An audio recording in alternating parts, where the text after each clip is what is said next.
Bismillahirrahmanirrahim. Assalamualaikum warahmatullahi wabarakatuh. Alhamdulillahi rabbil alamin. Wassalatu wassalamu ala rasulillahil karimil amin. Sayyidina Muhammadin wa ala alihi wa sahbihi ajma'in wa ba'du. Fa ya ahbaballahi wa ahbaba rasulihi sallallahu alaihi wasallam. Usi nafsi wa iyyakum bitaqwallahi faqad fazal muttaqun. Fala tamutunna illa wa antum muslimun. Faqala ta'ala ya ayyuhalladzina amanu taqullaha haqqa tuqatih wa la tamutunna illa wa antum muslimun.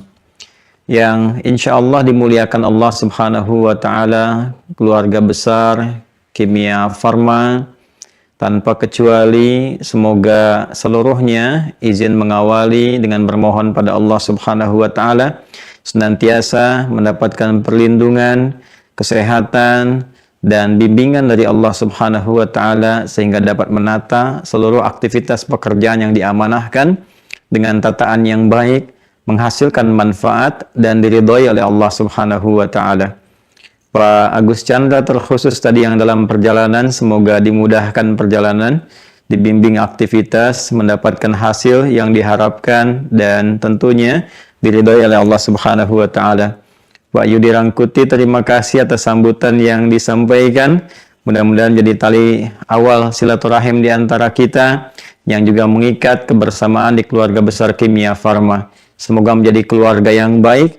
Keluarga dalam bahasa Arab disebut dengan ailah. Tadi kata aul, artinya yang saling menopang, yang saling mendorong, yang saling menguatkan.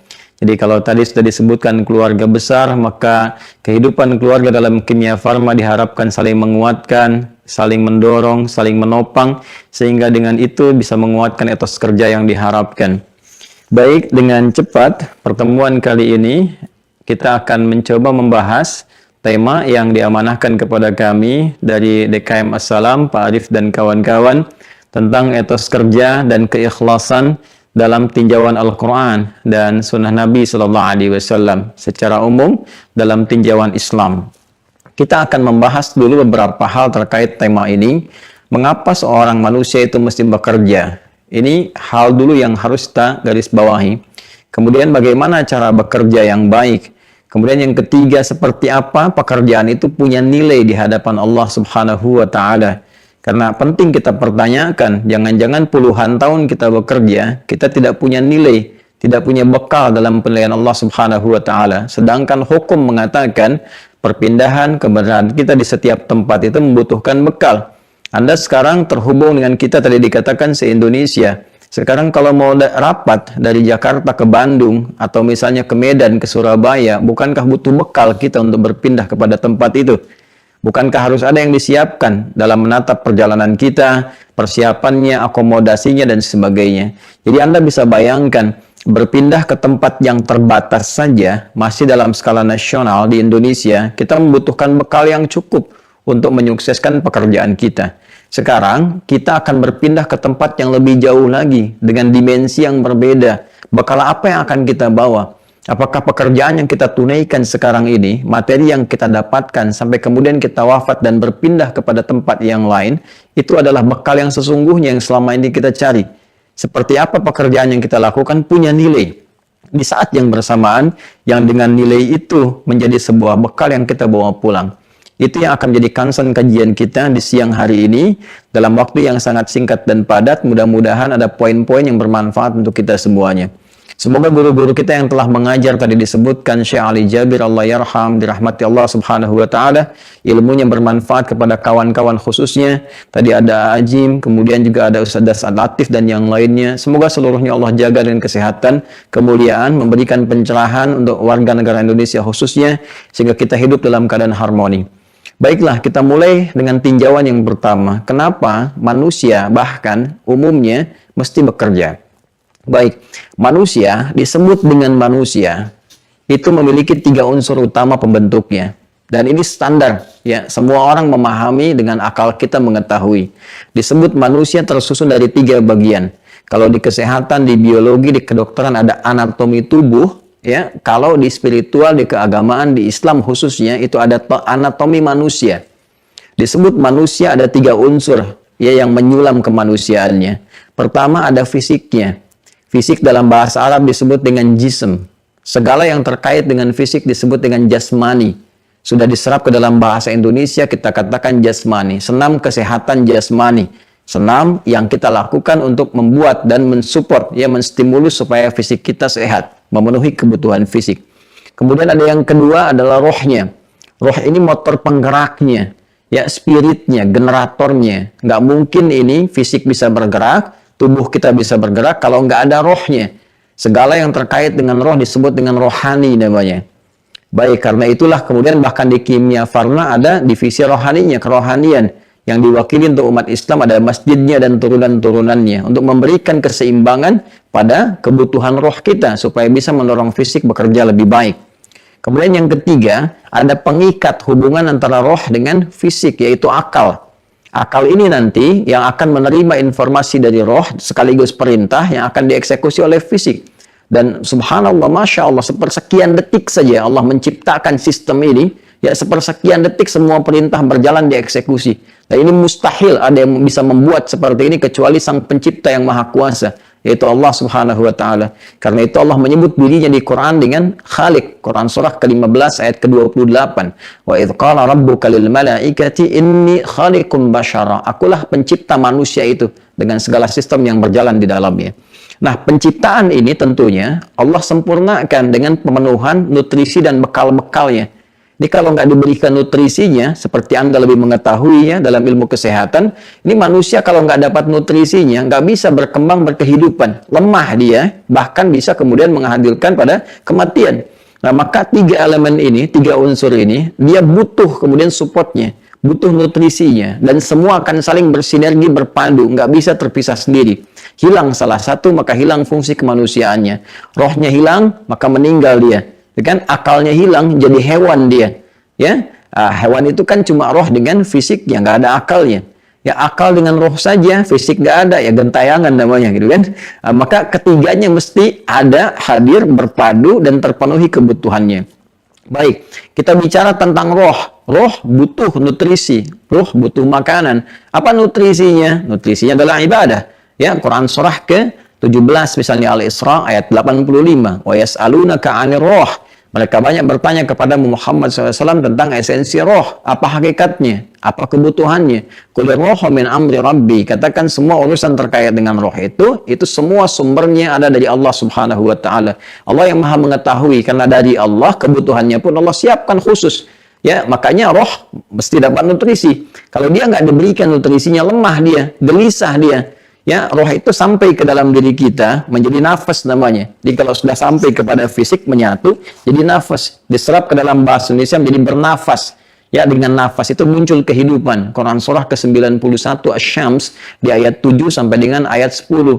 Wa nafsin wa ma sawwaha. Dan demi nafas yang sempurna tercipta. Kapan? Saat ruh masuk ke dalam tubuh kita. Quran surah 15 di ayat ke-28 sampai 30-nya. Ya, wa idh qala rabbuka lil malaikati inni khaliqun basyara min salsalin min hama'in masnun fa idza sawaituhu wa nafakhtu fihi min ruhi. Di ketika rohnya masuk, sempurna keadaannya itu. Jadi bernafas dia. Nah, ini butuh nutrisi, butuh support. Nafas tempatnya di dalam kolbu. Ya, kolbu. Di dalam kolbu inilah ada unsur kehidupan kita, bukan hati dalam konteks fisik ya, tapi ini titik spiritual yang menggerakkan kehidupan kita. Di kolbu ini, teman-teman sekalian, saudara-saudariku, itu bersemayam nafas di dalamnya. Kalau enggak kita berikan nutrisinya, maka dia bisa menjadi melemah, bahkan bisa berpenyakit. Maka muncul yang disebut dengan penyakit hati, malas, gelisah, ada ria, ada sombong, ada iri hati, dengki. Itu penyakitnya penyakit spiritual, roh di dalamnya, penyakit hati. Nggak bisa diobati dengan obat-obat fisik. Ya, dengan da itu penyakit fisik. Yang menyerang hati itu penyakit hati namanya marad. Fi qulubihim marad. Quran surah kedua ayat ke-10. Anda nggak bisa datang ke rumah sakit untuk mengobati penyakit hati, karena beda tinjauannya. Nggak ada di rumah sakit misalnya poliria, poliiri hati, poligelisah, nggak akan ditemukan, ya kan? Itu kaitan dengan fisikal. Maka di situ kita dihidangkan menu-menu ibadah. Ya, ada menu-menu seperti apa misalnya sholat, interaksi dengan Al-Quran, puasa, haji, itu memberikan kemudian support kepada roh, nutrisi untuk roh. Nah, setelah dapat nutrisi itu ada ketenangan dalam jiwa. Ketenangan ini yang membimbing kita untuk berkreasi dalam kehidupan. Karena itulah ketika ibadah, kita diminta untuk menunaikan dengan sempurna dan hasilnya ketenangan. Ya, ketenangan itu yang bermanfaat untuk hati. Quran surah ke-13 ayat ke-28. Ala bidzikrillahi tatma'innul qulub. Yakinkan pada dirimu dengan berzikir, dengan beribadah kepada Allah, dampaknya ke hati menjadi tenang. Supportnya kepada fisik menjadi kuat. Baik, kemudian juga akal kita butuh nutrisi, teman-teman sekalian. Apa nutrisinya? Pengetahuan, ilmu, penting bagi kita belajar. Karena itu banyak ayat-ayat turun mensupport kita supaya menajamkan pengetahuan untuk membimbing fisik beraktivitas. Anda nggak mungkin bisa bekerja secara fisikal kalau nggak ada basic ilmunya. Kan untuk masuk kimia farma juga mesti ada ukurannya. Parameter pertamanya apa? Ilmu. Apa ijazahnya? Apa background pendidikannya? Ya, karena itu ayat pertama turun Iqra, baca. Afala tatadzakkarun, afala tatafakkarun, afala tadabbarun. Apakah engkau tidak banyak menganalisis, banyak mengamati, banyak mencerna, banyak belajar, banyak meriset? Itu banyak ayat di Al-Quran mensupport kita untuk memenuhi nutrisi akal kita supaya logikanya jalan. Ya, logika itu kan nggak mungkin bisa digunakan kalau nggak ada support data. Data berubah menjadi informasi, informasi berubah menjadi pengetahuan. Dan inilah nutrisi yang dibutuhkan oleh akal. Sama fisik, kalau ini kita sudah paham semua. Fisik pun butuh nutrisi, butuh makanannya. Kalau nggak diasupi dengan makanan yang benar, gitu kan, dengan nutrisi yang sehat, yang baik, tentu akan lemah juga. Ya sama, akan lemah, mungkin sakit, mungkin juga akhir kehidupannya akan tiba, meninggal dunia. Karena itu turun ayat-ayat mensupport kebutuhan fisik. Apa di antaranya? Turun Quran surah kedua Al-Baqarah ayat 168. Ya, karena Allah pencipta manusia, maka Allah turunkan pula hukum umum.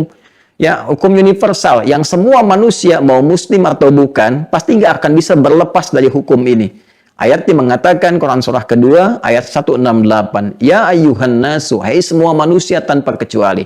Nanti kalau spesifik untuk orang yang telah beriman, umat Islam khususnya, nanti panggilannya spesifik menggunakan kata iman. Ya ayyuhalladzina amanu. Itu menunjukkan hal yang khusus. Tapi kalau hukumnya berlaku umum, maka Allah panggil dengan kata ya ayyuhan nas. Semua manusia tanpa kecuali. Panggilannya menjangkau semua kawasan, pakai ya. Disebutkan 360 kali dalam Al-Quran. Ya kan, dimanapun Anda berada, merasa jauh, merasa dekat, ya semua ayat ini berfungsi untuk seluruhnya. Ayyuha disebutkan 150 kali dalam Al-Quran, memberikan hukum kekuatan sekaligus pengingat. Kata Allah, aku tegaskan, aku ingatkan. Semua manusia itu perlu memenuhi kebutuhan fisiknya. Kulu mimma fil ardi halalan thayyibah. Silahkan Anda berpetualang di bumi, cari background macam-macam, bekerja sesuai dengan passionnya. Nah, pada dasarnya ketika bekerja itu tujuan utamanya apa? Salah satunya untuk memenuhi pokok kebutuhan fisik. Yang paling dasar itu apa? Makan. Ya kan? Makanya ketika ditanya mau kemana Pak, Bu, kan kita jawab dengan metode kiasan sinekdok pas prototo. Disebutkan sebagian mewakili keseluruhan. Mau mencari sesuap nasi, gitu kan? Padahal yang dicari satu rice cooker, cari sandang, cari panggan, cari papan. Tapi yang pokok itu kan untuk makan. Ya, itu bahasa Arabnya kulu. Silakan cari makan untuk memenuhi kebutuhan fisik. Mimma fil ardi, di tempat yang kau bisa pijak. Jadi tersebar di bumi, silakan. Nggak ada di Bandung ke Jakarta, nggak ada Jakarta ke Medan, nggak ada Medan di Surabaya. Terus dicari sampai ke luar negeri untuk mendapatkan kebutuhan apa? Fisik. Dengan cara bagaimana? Halalan, mencari dengan cara yang legal. Kalau tidak legal bermasalah nanti. Makanya perhatikan hukumnya. Di keluarga besar kimia farma ada aturan ikuti. Tidak diikuti aturannya bermasalah. Di tata negara kita ada aturan diikuti. Tidak diikuti bermasalah. Di hukum syariat kita pun ada aturan. Kan? Maka diikuti. Kalau tidak bermasalah secara spiritual. Maka di sini halalan kalau sudah dapat kemudian yang dihasilkan itu dapat gaji, dapat honor, dapat macam-macam dengan cara yang benar. Maka salurkan itu untuk mencari yang dibutuhkan oleh fisik. Ya, thayyib itu kebutuhan untuk menguatkan fisik. Jadi kata Al-Quran, nggak semua yang diinginkan itu mesti didapatkan. Kita ingin, tapi nggak baik buat tubuh. Alangkah lebih bagus kalau mencari yang lain sesuai dengan yang dibutuhkan. Itulah konsepsi halalan thayyibah. Jadi, fisik itu butuh penguatan nutrisi, kemudian akal juga butuh penguatan nutrisi lewat pengetahuan, roh juga butuh. Nah, bagaimana cara yang ideal kita Memenuhi kebutuhan itu dalam konteks kita mencari, mendapatkan ya kebutuhan fisik, tapi juga ada kebutuhan rohnya terpenuhi, sekaligus akalnya juga sempurna. Ini akan kita padukan melalui semangat yang kuat. Dalam bahasa Yunani disebut dengan ethos. Ethos itu kan watak, karakter, semangat yang tinggi. Kita tarik ke pekerjaan. Pekerjaan itu kan pengamalan dari perintah Al-Quran. Ya, kata kerja, verb. Ya, kata perintahnya muncul. Ya, kulu, silahkan beraktivitas, silahkan bekerja. Bagaimana kerja yang menimbulkan semangat, seperti apa konsepsinya, dan saat yang bersamaan pekerjaan yang dilakukan memenuhi kebutuhan spiritual yang dengan bekal itulah dibawa pulang menghadap kepada Allah Subhanahu wa taala. Jadi kalau cuma bekal fisik masuk ke mulut, ya kemudian keluar jadi kotoran dan selesai. Yang dipakai pun akan usang. Baju yang dipakai saat balita, apakah sekarang dikenakan saat menjadi petugas di kimia farma? Dengan jabatan-jabatan tertentu kan tidak. Jadi semua yang kita kenakan akan berakhir. Bahkan di kain kafan itu pun nggak ada kantongnya. Apa yang kita cari sekarang nggak bisa dikantongi lagi gitu. Lantas pulang ke akhirat cari bekal apa? Sekarang pertanyaannya seperti saya sampaikan di awal tadi kajian, apakah pekerjaan yang kita kerjakan sampai detik ini punya nilai untuk dibawa pulang? Ini yang kemudian kita turunkan bagaimana etos kerja dalam Al-Quran serta seni keikhlasan dalam menata pekerjaan.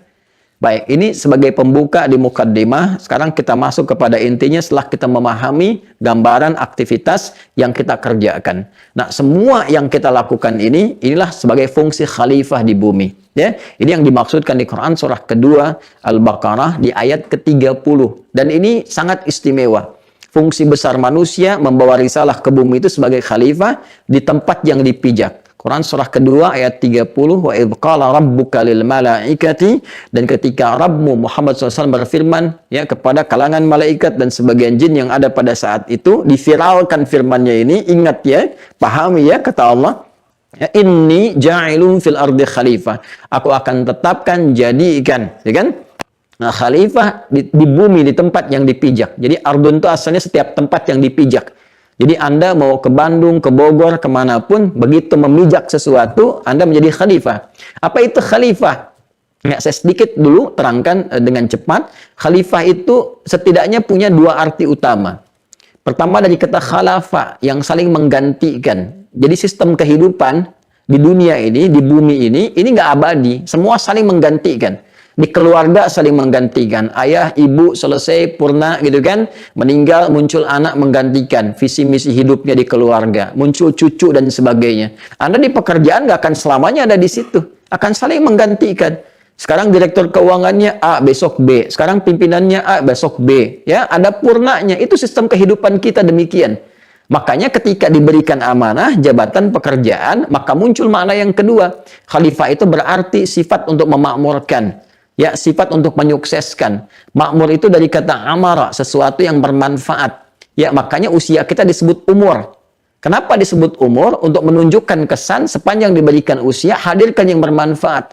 Hadirkan yang baik-baik. Ini mata sudah berapa kali dipakai yang tidak bermanfaat. Ya kan? Telinga mendengar yang tidak bermanfaat. Itu tidak ada keberkahan dalam usia. Jadi kalau Anda ditanya berapa umur Anda, itu sekaligus memberikan pesan. Berapa manfaat yang sudah Anda hadirkan selama berkehidupan. Ya karena itulah kemudian fungsi khalifah menjadi pemakmur, membawa manfaat. Jadi ketika Anda ditugaskan di kimia farma, manfaat apa yang bisa Anda hadirkan? Bukan hanya untuk perusahaan, ya untuk bangsa, untuk negara, untuk masyarakat, sehingga kita punya legasi di situ, sekaligus juga punya hal yang dititipkan sebagai sejarah kehidupan kita. Nanti sisi lainnya sebagai bekal pulang menghadap Allah Subhanahu wa taala. Kemudian punya juga makna kesuksesan, dimanapun bekerja sampai ke titik yang tertinggi. Yang sukses, yang baik, capaian tertinggi. Jangan tanggung. Anda bekerja di mana, capai yang paling tertinggi sesuai dengan background ilmu yang telah kita dapati. Itu risalah keislaman kita. Ya, risalah Al-Quran. Apapun yang kita kemudian diamanahkan oleh Allah untuk kita lakukan, capai dengan capaian tertinggi. Pasang target yang maksimal. Sehingga kita tersupport untuk menampilkan yang terbaik dalam kehidupan. Nah, kaitan dengan etos kerja, semua ini nanti baik menjadi khalifah, pemakmur, penyukses di setiap tempat yang kita pijak, pekerjaan yang kita lakukan, caranya Allah akan turunkan kepada kita sebagai support untuk mendapatkan hasil yang sangat luar biasa. Keikhlasannya pada bagian yang keduanya. Baik, kita mulai dengan etos dulu. Bagaimana menumbuhkan semangat pekerjaan yang baik untuk menghasilkan hasil yang maksimal baik dunia ataupun akhirat. Baik, teman-teman sekalian, jika diperkenankan saya menyebut dengan teman-teman untuk memudahkan, ya. Jadi sesuatu kesuksesan, puncak kesuksesan yang ingin kita dapatkan, ingin kita capai, ya, yang belum nampak sekarang ini, itu disebut dengan jannah namanya, ya, jannah.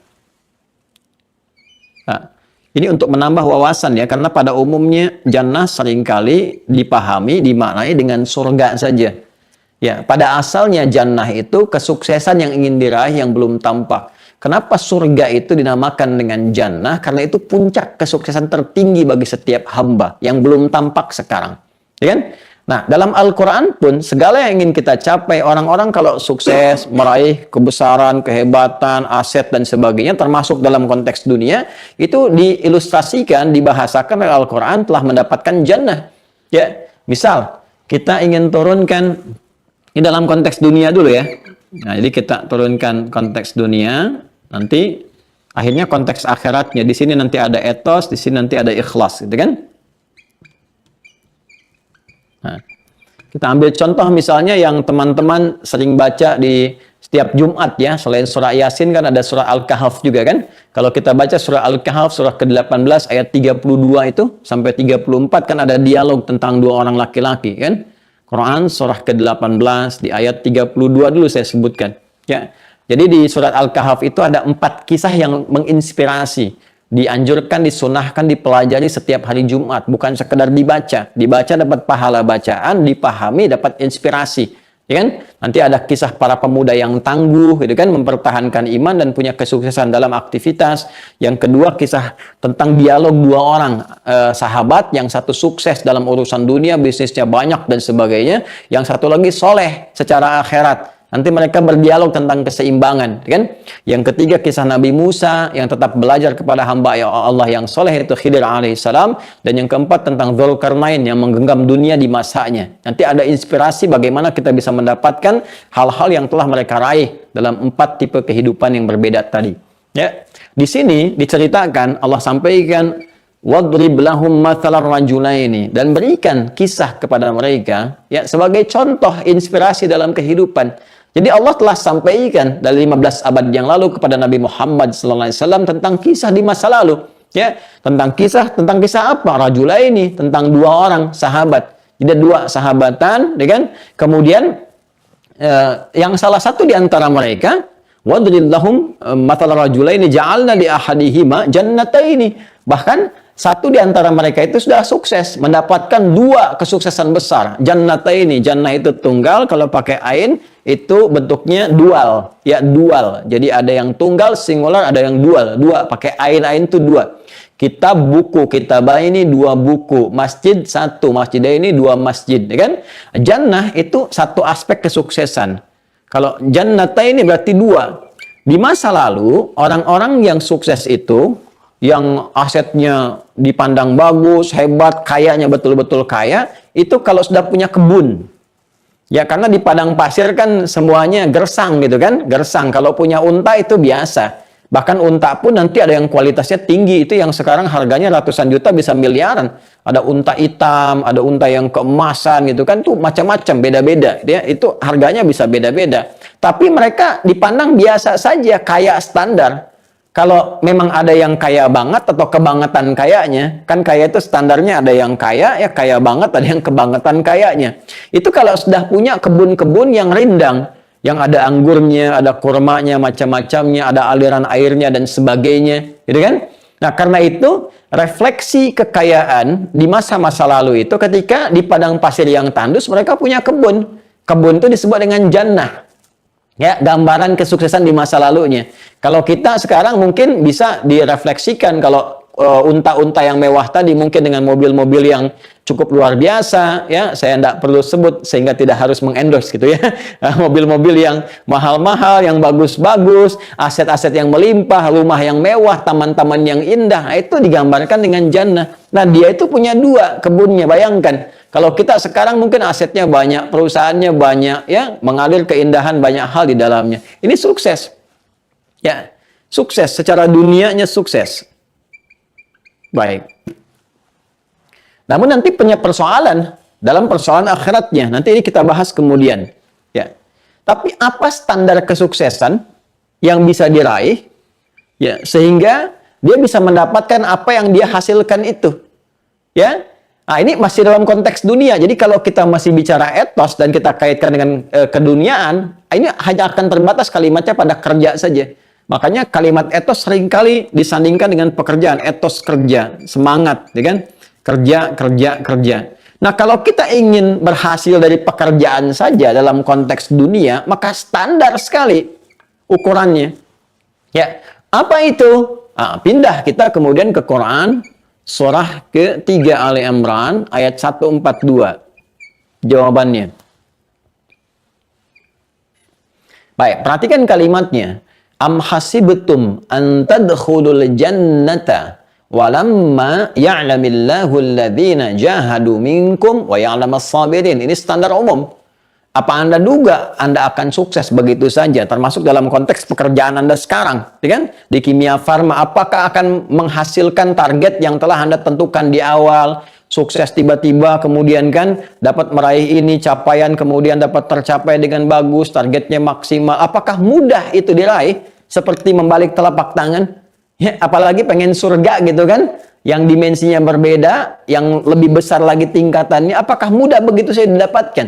Ya, walamma ya'lamillahu alladhina jahadu minkum wa ya'lamas sabirin.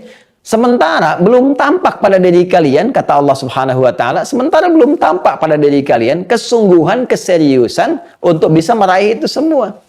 Jadi kalau cuma syaratnya untuk berhasil, sukses, ya kan? Meningkatkan etos kerja kita supaya kita bisa meraih hasil yang didambakan dalam konteks pekerjaan, maka petunjuk Al-Qur'an sederhana. Satu, kerja yang sungguh-sungguh, yang serius. Ya, ini dari kata al-juhdu turunannya. Cintai pekerjaan Anda. Ini rumus standar. Semua orang mengatakan kalau Anda pengen kerja yang sukses, ya Anda serius. Cintai pekerjaan Anda. Hormati apa yang diamanahkan kepada Anda, gitu kan? Nah, ini juhdu. Turunan dari kata juhdu nanti ada 3. Nanti ini yang kemudian merangkai menjadi kata jahadu, bentuk jama. Yang pertama, ya, itu yang disebut dengan ijtihad. Kesungguhan dalam merencanakan, ya, mapping, punya rencana, punya visi, ya, visinya, rencananya, targetnya, schedule-nya, macam-macamnya, ini ijtihad namanya, konsepnya, ya. Kemudian ada jihad, eksekusi fisiknya, kemudian ada mujahadah, Nah, ini yang menenun kemudian. 3 hal ini yang menurun kalimat jahada, jamaknya disebut dengan jahadu. Kata Allah, kalau mau sukses, Anda ingin berkata pekerjaan Anda pengen sukses, pengen baik. Kata Allah, ayo silahkan. Anda serius. Serius apa? Pertama merencanakan. Apa konsep pekerjaan Anda? Apa yang mau dicapai? Targetnya apa? Visinya apa? Yang jelas dulu. Landscape-nya bagaimana? Sehingga ketika akan bekerja itu kita punya landscape yang jelas. Dicapaiannya, target jangka panjangnya, jangka menengahnya, jangka pendeknya. Ini termasuk manajemen sukses dalam Al-Quran. Saya pernah sampaikan ini beberapa perusahaan di Indonesia, ya. Ada beberapa perusahaan di otomotif, ada di gas dan macam-macamnya. Dan ini konsepsi dasar. Dan ketika diikuti hasilnya luar biasa. Ya, luar biasa, teman-teman. Nah, jadi pertama harus punya landscape dulu pekerjaan. Ini targetnya apa? Tadi dibilang tentang vaksin, tentang ini, tentang itu. Konsepsinya apa? Dasarnya apa? Targetnya bagaimana? Hasilnya seperti apa? Evaluasinya seperti apa? Kita punya rencana di sini. Setelah itu, konsep yang sudah ada, supaya tidak kemudian terbakukan dalam konsep saja, eksekusi. Dengan jihad. Jihad itu perjuangan fisik, kesungguhan dalam mengeksekusi rencana-rencana yang sudah disiapkan. Itu asalnya demikian, secara fisikal. Ya, makanya perjuangan tertingginya, ya, membela sesuatu yang sudah disiapkan, direncanakan, terkonsepsikan, kemudian diserang orang, ya, ada pembelaan secara fisik disebut dengan jihad. Itu tingkat tertingginya di militer, itu ada aksi militer untuk membela. Jadi jihad secara fisik itu bukan menyerang dengan asal-asalan, tidak, ya, bukan nembak orang, ngebom orang sembarangan, tidak. Karena itu kalau Anda, mohon maaf ya, mendengar informasi ada yang ngajak misalnya menghukumi tertentu tanpa dasar, tembak anu, bom anu, walaupun membawa nilai-nilai agama yang disematkan, tinggalkan, itu jauh, ya, itu jauh sekali. Saya pernah waktu ada kejadian bom Jalan Tamrin itu, dan semoga Allah menjaga kita semua tidak pernah terjadi lagi, ya. Saya ada di Lampung, itu ditanya sama jemaah, Ustaz, apakah itu yang bom di Jalan Tamrin termasuk jihad fisabilillah?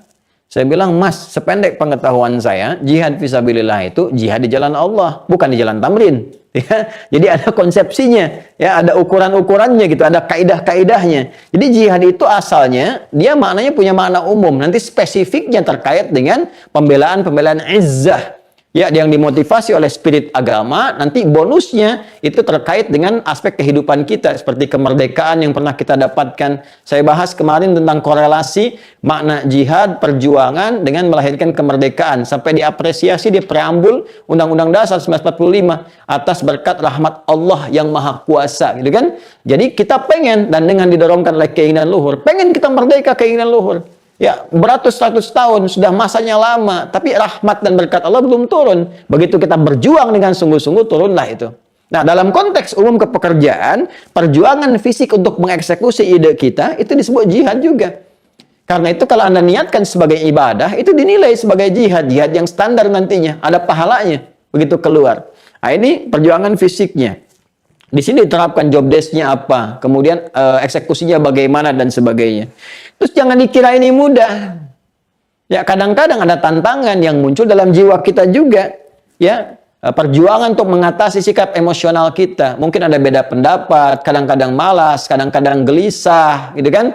Kadang-kadang nggak stabil perasaan diri kita, ada pesimis, gitu kan? Melihat nih kayaknya prospeknya nggak bagus, terjadi kegelisahan dan sebagainya. Nah, ini perjuangan mengelola diri kita. Emosi kita disebut dengan mujahadah namanya. Ya, ini aspek emosinya, perjuangan mengelola emosi kita, perasaan kita, jiwa kita. Ini kalau kita bisa kelola ini semua, ya, emosinya bagus, saling mengikat dengan baik, nggak ada nanti kecemburuan antara staf satu dengan yang lainnya. Ada bagian divisi tertentu yang berikan ketenangan kepada jiwa, pekerjaan ditata, evaluasinya bagus, ada R&D-nya, research and development-nya, kemudian ada evaluasinya, semua bergerak bersamaan, sungguh-sungguh, tinggal satu poin lagi, sabar.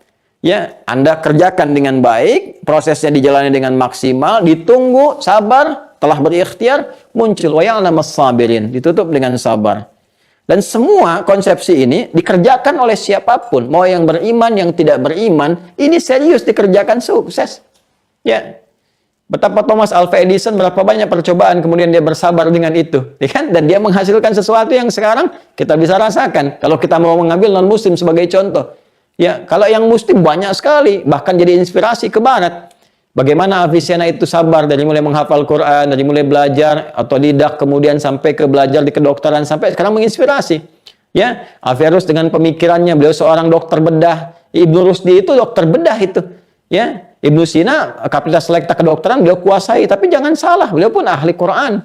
Hafal Quran, tahu tafsir, tahu hadis. Kalau lupa salat 2 rakaat atau mengingat, ya, itu paham teori kedokteran. Ibnu Rusdi itu dokter bedah, ahli tafsir, ahli fikih, dan punya kitab namanya Bidayatul Mujtahid. Dibahas sekarang di hampir semua strata pendidikan di Timur Tengah, bahkan di Indonesia. Bahkan sekarang di masjid-masjid.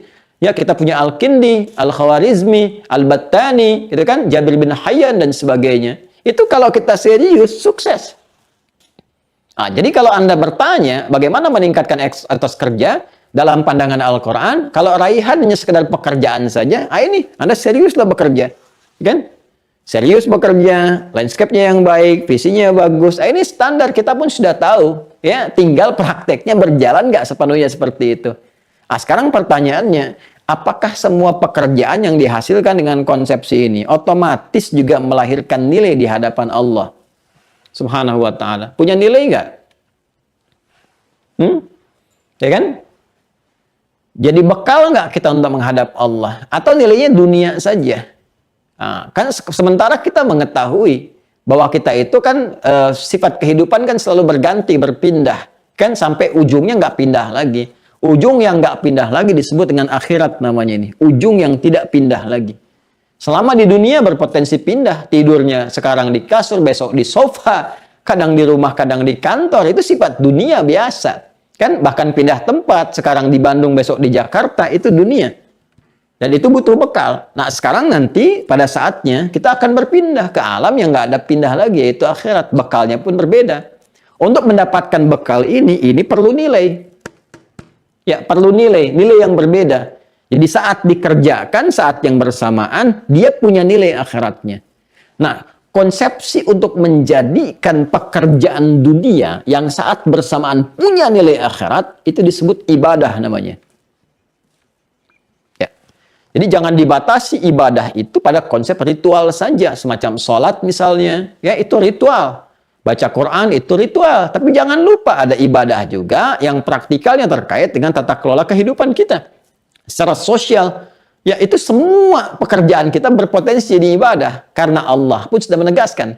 Anda bertanya konsepsi ibadah dalam Al-Quran, ya konsepsi berkehidupan. Allah turunkan Quran surah ke-51 Adz-Dzariyat di ayat 56.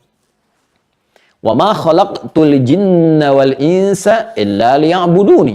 Dan tidaklah aku jadikan seluruh aktivitas manusia itu apapun yang dikerjakan kecuali dia punya tujuan menjadikannya sebagai ibadah kepadaku. Jadi sebetulnya semua pekerjaan kita itu yang bernilai baik itu bisa menjadi ibadah.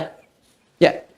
Dan saat semua menjadi ibadah ini, teman-teman sekalian, maka pekerjaan kita akan punya nilai, ya.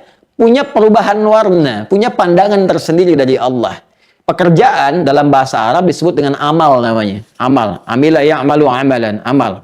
Amal itu pekerjaan. Ya, kerja itu amal. Saya sedang beramal, sedang bekerja namanya. Oke? Nah, ketika pekerjaan ini kemudian diisi dengan nilai ibadah, maka dia akan punya nilai di sisi Allah, diapresiasi. Yang menandakan dia punya nilai tertentu untuk bekal pulang.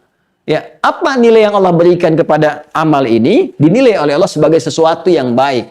Sesuatu yang baik menjadi ibadah disebut namanya dengan saleh. Saleh. Kita sebut dengan saleh, gitu kan? Saleh. Ya, maka muncul istilah amal saleh. Ada amal saja, ada amal saleh. Itu berbeda, teman-teman. Kalau amal saja itu pekerjaan rutin sifatnya, netral dia. Ya, Anda bekerja, tidak bersentuhan dengan yang haram, nggak melanggar, gitu kan, dan sebagainya. Tapi kerja aja, nggak ada niat yang lain. Itu pekerjaan rutinitas namanya. Berangkat gelap, pulang gelap. Ya, nggak ada perbedaan. Jadi Anda nggak bisa bedakan antara yang beriman dengan yang belum beriman. Terus peran iman Anda di mana? Ya kan? Saat kita pulang kan iman yang menentukan. Maka bagaimana pekerjaan ini punya kualitas di sisi Allah Subhanahu wa taala yang dengan kualitas itu otomatis akan memberikan dampak juga kepada aspek dunianya. Ya, maka dinilailah oleh Allah, jadikan itu ibadah sehingga menjadi soleh. Karena itu di dalam Al-Quran kata iman seringkali bersanding dengan amal soleh. Ya, ini sebentar lagi mau asar kan? Ada surat Al-Asr, surah 103. Wal asr, innal insana lafi khusr, illal ladzina amanu wa amilus salihat. Jadi orang beriman itu pasti imannya mendorong dia untuk menjadikan perbuatannya itu baik, soleh. Dan soleh itu punya dua dimensi, baik dalam urusan dunia dan punya nilai akhiratnya. Karena itu kalau sekarang bergabung, belajar dengan kami sekarang ini di keluarga besar Pertamina, di keluarga besar sekarang Kimia Farma, Anda mengatakan misalnya beriman. Coba saya tanya kepada Anda, yang ikut pengajian sekarang beriman tidak? Anda katakan saya beriman, sekarang tolong buktinya apa? Karena iman itu butuh pembuktian. Kata Allah kalau sudah beriman, Anda buktikan imannya. Quran surah ke-20 Thaha di ayat ke-14. Innani anallahu la ilaha illa ana iman fa'budni. Buktikan iman lewat ibadah. Kata Allah, kalau Anda menuhankan Allah, yakin nggak ada Tuhan selain Allah, beriman kepada Allah, buktikan imannya. Nah, komitmen kita membuktikan iman itu lewat ibadah. Ibadah itu wujudnya amal soleh. Dampaknya kepada dunia, perbuatannya baik. Jadi kalau kita mengatakan pegawai yang beriman, pekerja beriman, direktur beriman, manajer beriman, pasti akan memberikan dampak baik pada pekerjaan. Jadi kalau ada di Kimia Farma misalnya mengatakan beriman, etos kerjanya berkurang, nggak disiplin, nggak jujur, atau bahkan melanggar, ini bukan sekedar melanggar tata kerja, tapi ada tata kelola iman yang tidak maksimal dalam dirinya. Pas ya? Nah, ketika kita jadikan ini sebagai amal saleh, teman-teman sekalian, nah, maka perbuatan itu akan punya nilai. Apa nilainya? Nilainya disebut dengan hasanah namanya. Hasanah. Nah, dan ini ada konsepsinya. Jadi kalaupun Anda namanya Ibu Hasanah, Pak Hasan, tapi tidak mengerjakan konsepsi ini, tetap nggak punya nilai. Ya. Jadi ketika dikerjakan untuk menjadi amal saleh, jadi baik, semua potensi ya, dari bangun tidur sampai tidur lagi, itu berpotensi, punya nilai di hadapan Allah, ada poinnya. Ketika kita kerjakan, maka dia menjadi hasanah. Ya, dinilai oleh Allah, nih ada poinnya. Poinnya bagaimana? Ini pelajaran agama ya, di spiritual. Dilihatnya nanti saat pulang kepada Allah menjadi bekal. Ya kalau sekarang kita yakini, kita imani, kita kerjakan, kan nggak rugi juga kita niatkan demikian. Nanti begitu selesai, kita akan lihat bekalnya saat pulang menuju Allah. Karena itulah kita diminta urusan akhirat yakin. Al-Baqarah ayat 4, wabil akhirati hum yuqinun. Nah, nilai yang dituliskan untuk kita setiap mengerjakan sesuatu, kalau jadi ibadah 10 poin. Ya, teorinya di Quran surah ke-6, keterangannya, surah ke-6 Al-An'am, ayat 160. Man jaa bil hasanati falahu asyru amthaliha. Siapa yang mengerjakan satu perbuatan, punya nilai hasanah, amalnya soleh, benar, punya penilaian dari Allah, dia dapat 10 poin. 10 ini yang disebut dengan ajrun namanya. Lahum ajrun ghairu mamnun. Diterjemahkan ke bahasa Indonesia dengan pahala. Ya. Jadi jangan dikira sholat saja yang berpahala. Tidak. Baca Quran saja yang berpahala. Tidak. Kerja Anda pun, saya, kita, itu bisa berpahala. Punya nilai akhiratnya. Ini yang bekal pulang, ini yang dibawa nih. Hasil ini tidak. Makanya kita katakan telah meninggal dunia. Bukan hanya kita yang meninggalkan dunia. Semua perangkat dunia tinggal. Semua tinggal. Apa Anda kira meja kerja Anda akan ikut? Jangankan ke alam akhirat, ke alam kubur saya tidak ikut. Ya kan?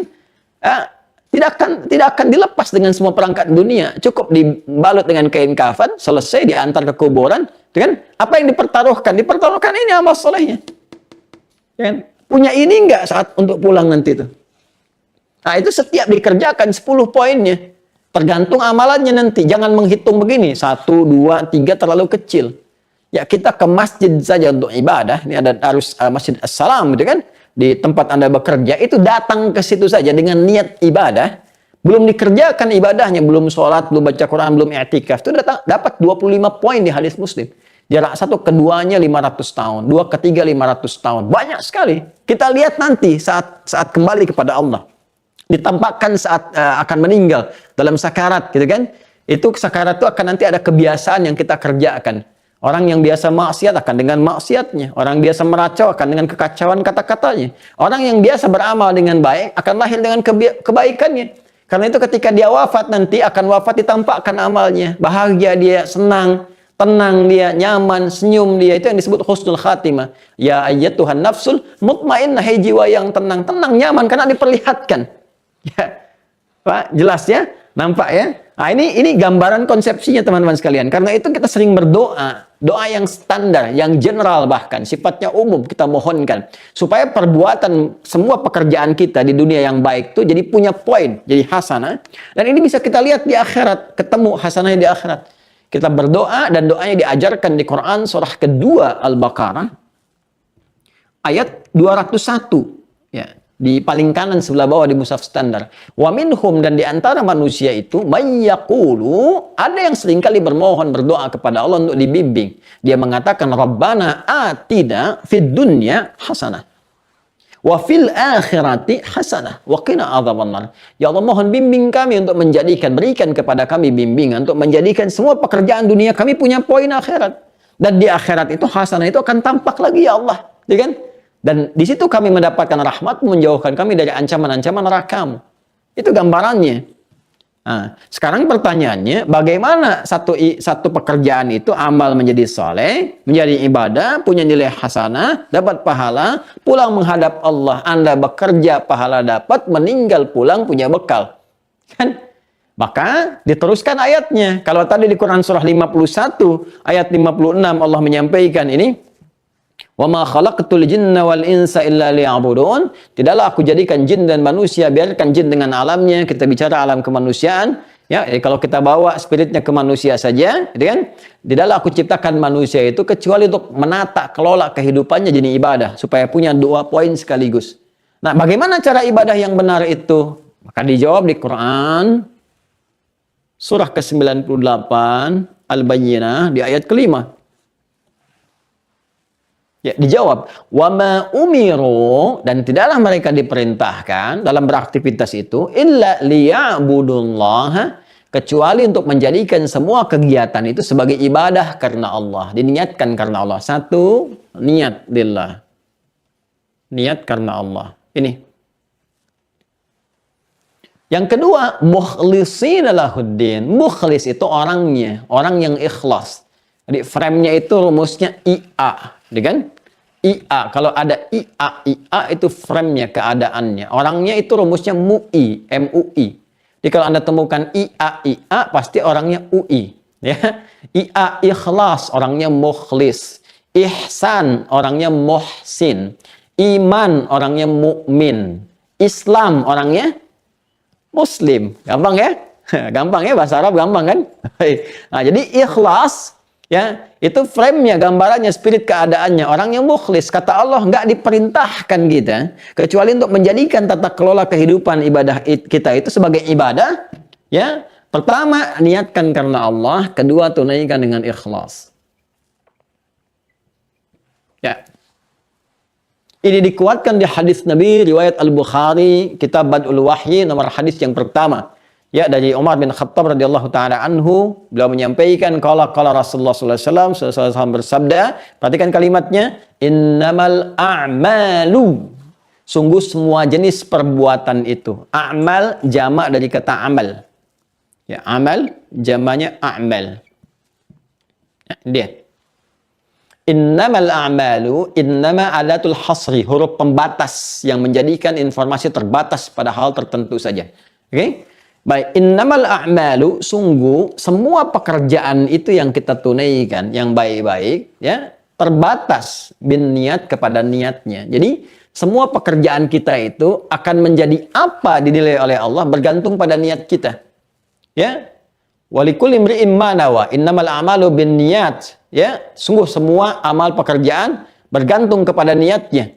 Ya, dan dari semua yang kita kerjakan itu akan dihisab berdasarkan niatnya masing-masing. Maka, rumus pertama untuk menjadikan pekerjaan itu menjadi ibadah, apapun itu selama dia baik, maka niatkan untuk Allah. Bekerja lillah. Ya, bukan hanya mencari dunia. Jadi kalau cuma sekedar cari dunia, jangankan kita yang beriman, yang belum beriman pun itu bisa melakukan itu. Pasti ada bedanya. Ya betul, nanti feedbacknya dunianya dapat. Ya karena nanti meniatkan karena Allah berarti menjaga hukum-hukum Allah. Ya nggak sembarangan akan kelihatan. Saya bekerja niat karena Allah, bukan cuma mencari pekerjaan, dapat gaji, dapat posisi. Kalau itu hanya sekedar dunia, itu standar baru yang pertama. Yang lain juga bisa. Tapi kita merubah cara kerja kita di divisi manapun Anda bekerja. Niatkan karena Allah. Begitu diniatkan karena Allah, maka semua yang dikerjakan dapat poin tadi. Dan hukum berlaku. Apa yang berlaku dalam hukum itu, Anda akan tampakkan niat itu lewat perilaku. Maka ketika Anda lakukan pekerjaan itu karena niat karena Allah, Allah katakan, kamu ya adil dalam pekerjaan. Jujur dalam bekerja. Jangan korupsi, jangan menipu, kan? Jangan berbuat curang. Ayatnya ada semua. Bahkan nanti ada surah Al-Mutaffifin, kan? Untuk yang perbuatan curang dilarang. Ada ayat jangan korupsi di Al-Maidah itu, as-sariqu was-sariqatu faqta'u aydiyahuma jazaa'an bima kasaba. Kan? Kalau korupsi, kalau engkau mencuri, aduh lebih baik potong tangan aja deh kata Allah. Kan? Ini sindiran yang tajam sekali karena tangan diciptakan bukan untuk berbuat buruk kata Allah. Kan? Jadi kalau orang benar-benar niat ibadah, nggak akan tergerak untuk nyogok, nggak akan tergerak untuk korupsi, ngambil yang tidak berhak dan sebagainya. Bekerja, etos kerjanya naik tinggi. Jadi dengan ikhlas, dengan kita berniat benar karena Allah itu feedbacknya kepada aspek dunia itu akan tinggi. Silahkan Anda lacak dalam sejarah, dan ini pelajaran terbaik kita. Semua orang-orang Islam yang beraktivitas, kan, dengan semua niat pekerjaan lillah, sukses. Mau jadi apapun, birokrat, diplomat, pengusaha, pedagang, macam-macam. Yang Uthman bin Affan sukses, Abu Bakar As-Siddiq sukses, Abdurrahman bin Auf sukses. Itu kalangan-kalangan para niagawan, kan? Ya para hartawan yang sangat luar biasa. Dan itu dahsyat. Hartanya datang terus, sukses bisnisnya dan sebagainya. Ya, kapan mereka bisa sukses? Ketika meniatkan pekerjaannya karena Allah. Itu omsetnya 2 kali lipat, bahkan berlipat-lipat dari ketika mereka sebelum beriman. Apapun itu. Pengetahuan ada, yang di militer ada, ya macam-macam, semuanya sukses, bahkan membangun peradaban. Ya, Spanyol, Andalusia ketika sukses 7 abad jadi peradaban, mercusuar dunia, terutama ke Eropa pada masa itu. Ya, apa yang menjadikan itu sukses? Kan awalnya dunia juga ada, dibangun ada, arsitek banyak. Tapi ketika nilai iman masuk, diniatkan karena Allah, berubah. Sesuatu yang dahsyat. Dan makmur. Ya, karena hukum dijaga. Itu nikmat pekerjaan demikian. Kalau nggak percaya silahkan praktekkan sesama muslim di Kimia Farma, teman-teman. Jaga, gitu kan? Niatkan sebagai ibadah. Jaga hukum-hukum Allah dengan benar, yang standar dalam kehidupan. Ya, saling bersabar, mengingatkan kepada kebaikan, saling motivasi, saling support, saling membantu di Al-Maidah itu kan. Ya, jelas konsepsinya wa ta'awanu 'alal birri wat taqwa, saling membantu pada kebaikan. Mungkin divisi ini butuh bantuan kita tolong dengan niat ibadah, saling mensupport, kuat. Ya. Kemudian kita jaga supaya ini tidak luntur, tepikan segala hal yang bisa mengotorinya. Kalau saya gambarkan, saya punya misal air bening dan tercampur ada pasir misalnya. Kemudian saya ingin ekstrak supaya ini keluar. Ya, nggak bercampur lagi. Saya keluarkan tuh, saya pisahkan. Nah, itu ketika saya tanggalkan, saya pisahkan, saya hilangkan, ya, sehingga menjadi murni, bersih lagi, itu khalis namanya. Khalis. Prosesnya disebut akhlas. Sifatnya disebut ikhlas. Jadi ikhlas itu asalnya membersihkan, menghilangkan segala campuran-campuran yang bisa memberikan warna, memengaruhi atau merubah pada sesuatu yang bening, yang murni sebelumnya. Jadi kalau kita bicara ikhlas dalam meningkatkan etos kerja, bekerja karena Allah Subhanahu wa taala, maka ikhlas dalam menjaga niat kita. Ikhlas dalam menjadikan pekerjaan sebagai ibadah. Jadi ketika Anda diberikan amanah misalnya di Kimia Farma atau dalam tugas manapun, ya, saya mau meningkatkan etos kerja, ikhlas, maka mulai tunaikan dengan semangat, tatibnya apa, capaiannya apa, niatkan sebagai ibadah, hukum Allah dijaga, ada hukum yang terkait dengan sosial di pekerjaan kita, gitu kan? Maka ini nggak boleh, jangan lakukan. Ya, jangan khawatir teman-teman sekalian, rizki itu udah diatur. Rizki yang belum diatur, rizki sudah diatur. Yang belum jelas itu keberkahan dan muara hidup kita. Anda mau mengerjakan dengan cara apapun, dapatnya nggak akan mengurangi kuantitas yang sudah Allah tetapkan. Cuman kualitas yang berbeda. Ya, jadi kalau kita kerjakan dengan jujur pun, Allah telah atur rezeki itu tetap. Semua manusia dapat bagiannya sempurna sampai kita meninggal. Ada yang 1 miliar, 100 miliar, 1 triliun. Kelihatan di awal banyak dapat itu sama aja, nggak akan melebihi kuota yang telah Allah tetapkan. Cuma keberkahannya akan beda. Ya, jadi disitulah kemudian Allah berikan keberkahan. Kalau keberkahan itu datang sudah tenang, nyaman, tata kelola hidup pun menjadi tentram luar biasa. Jadi ini gambaran singkat bagaimana meningkatkan etos kerja kita di divisi manapun, jenis pekerjaan apapun yang kita lakukan, dan kemudian bagaimana pekerjaan itu punya nilai di sisi Allah dengan keikhlasan yang kita tanamkan berdasar niat yang kita lakukan, menjadikan pekerjaan sebagai ibadah karena Allah Subhanahu wa taala. Ini mungkin terlihat biasa. Apalagi bagi Anda yang siang itu kan nggak mudah ya untuk bisa belajar. Jadi saya mengapresiasi nih, nggak mudah untuk bisa belajar, menyimak, itu nggak mudah, tantangannya banyak. Apalagi dalam dunia pekerjaan. Tapi selalu berpikir satu hal, bahwa sesibuk apapun kita pasti akan pulang. Makanya di ibadah kita ada sholat isya, ya isya. Itu kan kalau kita urut subuh, orang Arab, kemarin saya bahas di Jakarta ya, offline saya datang itu ada silaturahim, saya diminta kultum, saya sampaikan semua itu punya makna di Islam, termasuk waktu sholat. Ya, kenapa subuh disebutnya dari kata asbah? Asbah itu sesuatu yang punya rencana yang jelas. Kalau orang Arab tanya kaifa asbaht, bagaimana kabarmu pagi ini? Asbahtu bi khair. Saya baik dan sudah siap dengan rencana. Jam 7 saya ngapain, jam 8 begini, jam 10 begini dan sebagainya. Ya. Kenapa sholat pertama disebut dengan sholat subuh? Memberikan kesan bahwa setiap orang Islam yang bangun tuh pertama harus punya rencana yang jelas untuk dilakukan di hari itu.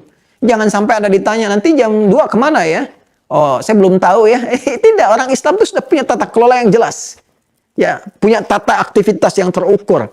Kemudian fajar, ada hubungan pancaran iman dalam dirinya. Pancaran kebaikan disebut fajar, pancaran keburukan disebut fujur namanya.